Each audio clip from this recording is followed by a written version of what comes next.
All right, so now let's go to the second domain, which is conscientiousness.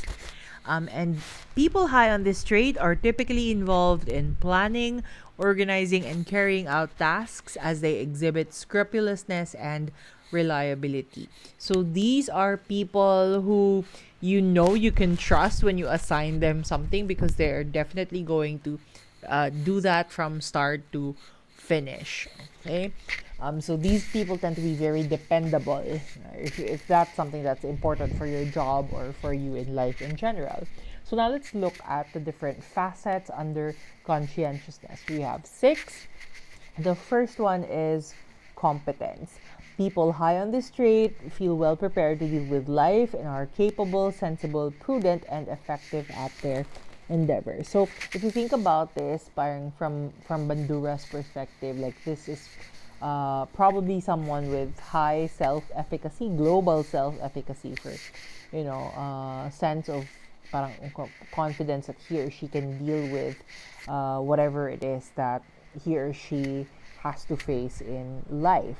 Okay?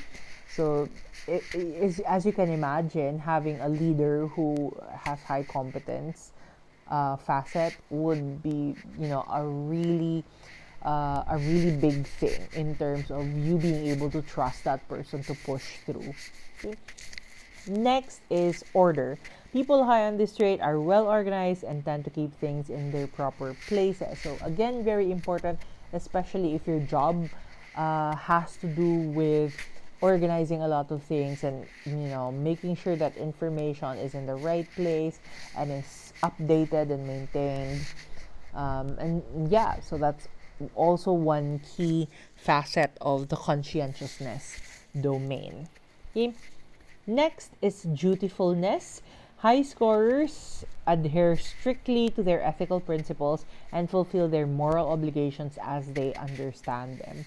So, for example, if you put a person in a specific role and the person understands that because of this role, this is his or her moral and ethical obligation, he or she will try to fulfill that to the best of his or her ability.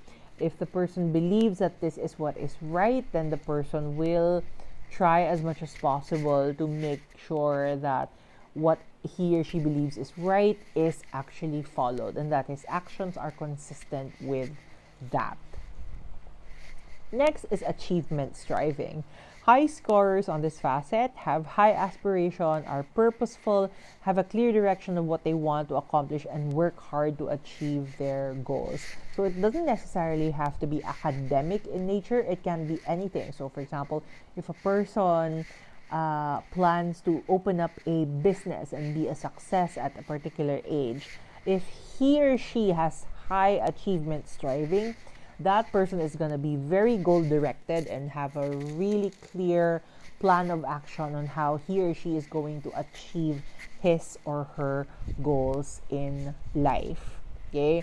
And he or she is not gonna stop and not gonna just change course anytime. Okay? Next is self-discipline. High scorers can motivate themselves to begin tasks and carry them through to completion despite boredom and distraction. So somebody with self-discipline knows how to control his or her motivation and how to set up the environment around him such that it enables him or her to actually function and accomplish the task that he sets out to do. So despite distractions, despite boredom, he or she really pulls through. The last is deliberation. High scorers think carefully before acting and are cautious with decisions. Sorry, cautious, not cautions.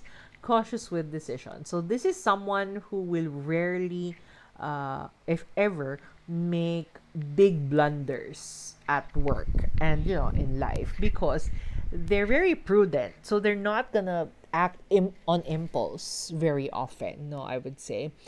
They're going to think through things before they make any major or important decision for themselves and for other people that they're involved with in life. And so usually when they make a decision, you can trust that it's been calculated. They understand the risks and they know what they can gain and what other people can gain from that, and whether it's safe and secure for themselves and for the people involved in that endeavor. So if you can imagine, it would be so amazing to have a friend who's high on conscientiousness, to have someone working for you and with you who's high on conscientiousness. um, can you think about a classmate, for example, or someone you know who's high in consciousness? Add that to someone who's also high on openness to experience, diba? That would be amazing. But anyway, that's just my personal take on it. I don't know about you, but let's now move on to the third one, which is extra